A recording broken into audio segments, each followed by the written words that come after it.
Seperti yang kita tahu, Indonesia terdiri dari 17.499 pulau dengan total luas wilayah sebesar 7,81 juta kilometer persegi, 3,25 juta diantaranya merupakan lautan.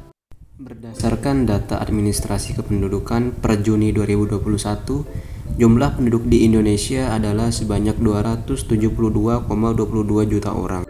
Dilansir dari CNBC Indonesia, Indonesia dengan 187,2 juta populasinya di pesisir, setiap tahun menghasilkan 3,22 juta ton sampah plastik yang tidak terkelola.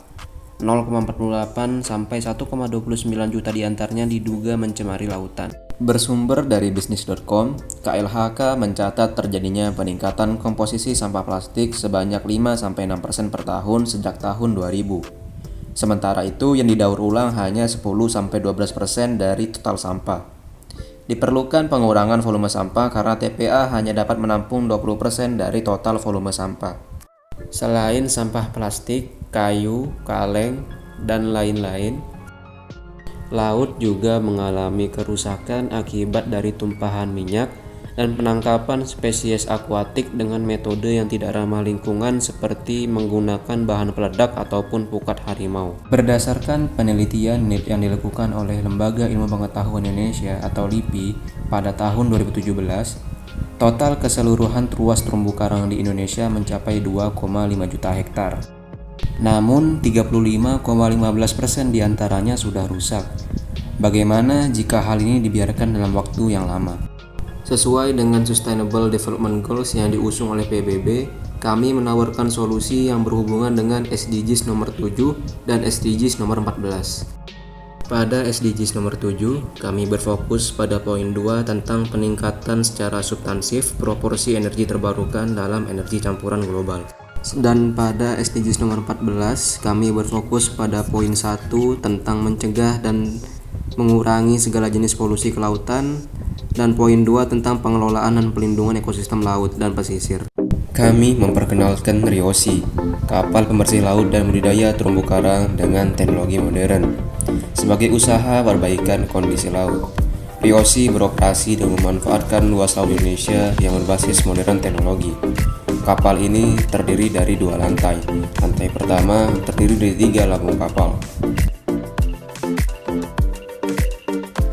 Pada lambung tengah terdapat mesin penggerak kapal bertenaga solar dan mesin pengolah plastik menjadi bahan bakar. Lalu pada lambung samping terdapat mesin untuk filtrasi air laut yang berfungsi untuk membersihkan air laut dari mikroplastik dan tumpahan minyak.